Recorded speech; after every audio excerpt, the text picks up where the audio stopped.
Today on Professor Tom's Philosophy in 10, Existentialism is a Humanism.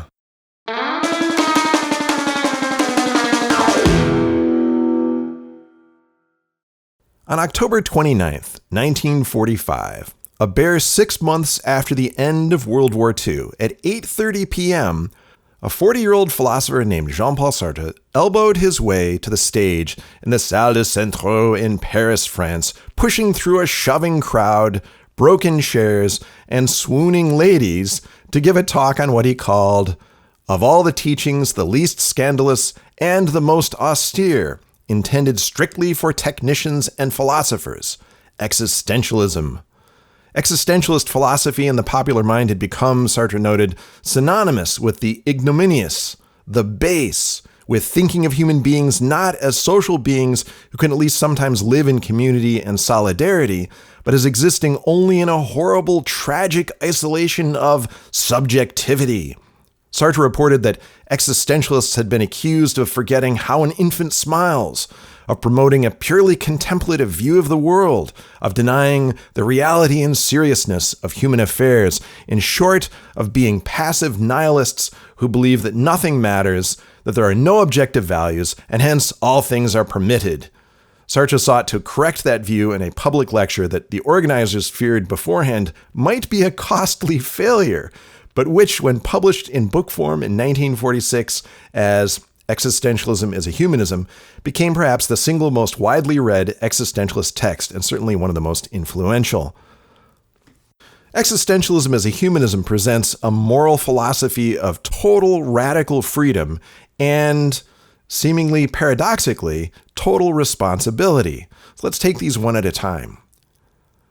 First, let's talk about radical freedom. Philosophers have long debated the nature of free will, what it is, whether or not we have it, and what the implications of various positions on these questions are. Moral philosophers have generally assumed, however, that our free will has nothing to do with moral laws. On the most common view, moral laws pre-exist us and place constraints on our actions.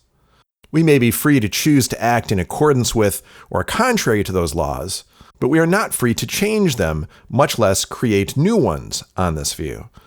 As a matter of history, these moral laws were most often thought to have come from God, who had written them into the very fabric of the universe. Thou shalt not murder, thou shalt not steal, thou shalt not bear false witness, commit adultery, covet thy neighbor's wife or possessions, and so on. Suppose that this is true. Suppose that God exists, created moral law, and created us. In this case, Sartre claims, we would not be free in at least two crucial respects.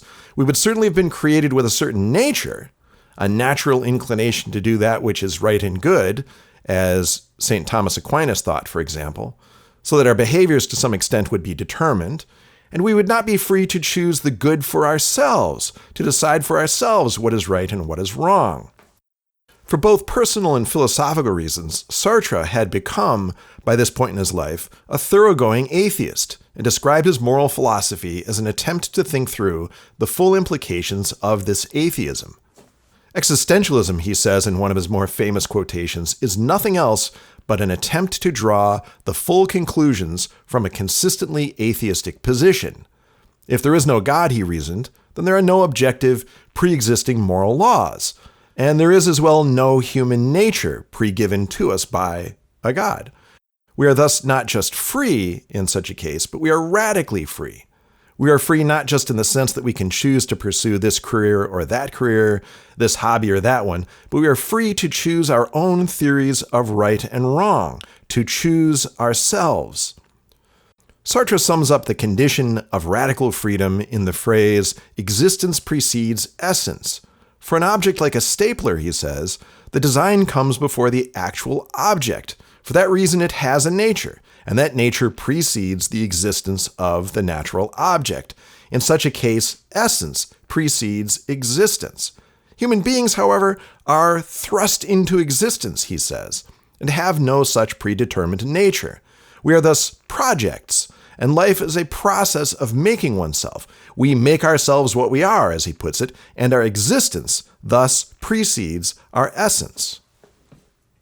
Now, Sartre claims that this leads to total responsibility rather than a total lack of responsibility. And let's think about his argument here. Somewhat whimsically, Sartre describes the condition of radical freedom as one of abandonment or forlornness, anguish, and despair. And in these terms, all of which Sartre gives a positive reading, we catch a glimpse of his deep humor. In a universe without God or human nature, we experience forlornness, he says, simply because God does not exist. We have been abandoned by God. He's worth quoting at length on this point. Dostoevsky once wrote, "If God did not exist, everything would be permitted. And that for existentialism is the starting point. Everything is indeed permitted if God does not exist. And man is in consequence forlorn, for he cannot find anything to depend upon, either within or outside himself. He discovers forthwith that he is without excuse. For if indeed existence precedes essence, one will never be able to explain one's actions by reference to a given and specific human nature. In other words, there is no determinism. Man is free. Man is freedom." Now, on the other hand, if God does not exist, are we provided with any values or commands that could legitimize our behavior? Thus, we have neither behind us nor before us, in a luminous realm of values, any means of justification or excuse. We are left alone, without excuse. That is what I mean when I say that man is condemned to be free. Condemned because he did not create himself, yet is nevertheless at liberty. And from the moment that he is thrown into this world, he is responsible for everything he does. Condemned to be free. This is the source of our anguish, for this freedom does not, in the end, mean that all things are morally permitted. Saying this would imply that there are, in fact, moral truths. There would have to be moral truths for an act to be morally permissible. Being condemned to freedom means that we cannot choose not to choose. In choosing not to choose, we still have made a choice. And in that choosing, we are not just choosing for ourselves, but for all human beings. And here's another quote. "For in effect, of all the actions a man may take in order to create himself as he wills to be, there is not one which is not creative, at the same time, of an image of man such as he believes he ought to be. To choose between this or that is at the same time to affirm the value of that which is chosen, for we are unable ever to choose the worse." End quote. The death of God, it turns out, does mean that judgments about morality are without foundation, but it doesn't mean that we escape responsibility for our choices. It is precisely because we cannot excuse our behavior by saying that I'm doing what God wills, or I did it because it's in my nature, that we are completely responsible for our actions, in a way we could never be if there were objective pre-existing moral laws. We are more responsible for what we make of ourselves without God than we would be with God. As for despair, Sartre continues, the meaning of this expression is extremely simple. It merely means that we limit ourselves to a reliance upon that which is within our wills, or within the sum of the probabilities which render our action feasible. End quote.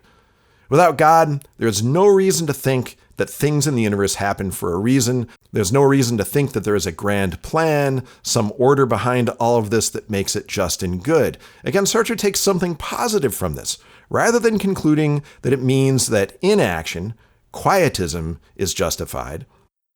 Sartre argues that a radical freedom means that there is no reality except in action. Again, we can't choose not to choose, and similarly, we can't not act. Our awareness of our utter and complete responsibility for ourselves and all human beings in each of our actions is a source of nobility, not something that should be shunned. And here Sartre introduces the related concepts of bad faith and authenticity, which run through so much of the existentialist literature. One who does not admit our radical freedom, and hence our complete responsibility, is in bad faith, according to Sartre. Bad faith is a kind of self-deception, a way of avoiding the terrible recognition of our radical freedom by taking ourselves to be things of one kind or another. Sartre's most famous example is of a waiter in a cafe, and again, it's worth quoting at length. His movement is quick and forward, a little too precise, a little too rapid. He bends forward a little too eagerly. His voice, his eyes express an interest a little too solicitous for the customer. Finally, there he returns, trying to imitate in his walk the inflexible stiffness of some kind of automaton, while carrying the tray with the recklessness of a tightrope walker. He gives himself the quickness and pitilessness, rapidity of things. He is playing at being a waiter in a cafe. So that's bad faith. The opposite of bad faith would be authenticity, which brings with it the self-awareness of our radical freedom and responsibility, and attendant abandonment, anguish, and despair. Now, sometimes people reading Sartre conclude at this point that he was offering an ethics of authenticity, the idea being that it is morally wrong to be in bad faith, and that we have a moral obligation to act authentically. This is probably not a correct reading. Sartre believed that in disposing with God and human nature, we have also lost any objective basis for morality. When confronted with an apparent moral dilemma, the most Sartre can say is that you are free, therefore choose, that is to say, invent. No rule of general morality can show you what you ought to do. No signs are vouchsafed in this world. Does this mean that we cannot judge others? It surely seems so, and yet, Sartre maintains, this too would be incorrect. We can judge, he writes. We can judge, nevertheless, for as I've said, one chooses in view of others, and in view of others, one chooses himself. One can judge first, and perhaps this is not a judgment of value, but it is a logical judgment, that in certain cases choice is founded upon an error, and in other upon the truth. And the only logically consistent choice to make in any case, he seems to be saying, is one that respects our radical freedom, ours and that of others. Now, interestingly, after denying that there are objective moral values, Sartre then characterizes his logical judgment as a moral judgment and as the basis for all such judgments. Here's another long quote. Furthermore, I can pronounce a moral judgment, for I declare that freedom, in respect of concrete circumstances, can have no other end and aim but itself. And when once a man has seen that values depend upon himself, in that state of forsakenness, he can only will one thing, and that is freedom as the foundation of all values. That does not mean that he wills it in the abstract. It simply means that the actions of men of good faith have, as their ultimate significance, the quest of freedom itself as such. So I think I'm not the only one who would probably say that Sartre is obscure on this point, but we can at least conclude that when we choose our own freedom, and hence we choose freedom for all, and anything else would not be logically consistent, whether this is a moral judgment or not. What this means is that we must, in order to be logically consistent, act against any form of oppression, which Sartre believes includes, among other things, fascism, capitalism, and colonialism. What Sartre's theory does not do is provide us with any method for automatically generating answers to general moral problems.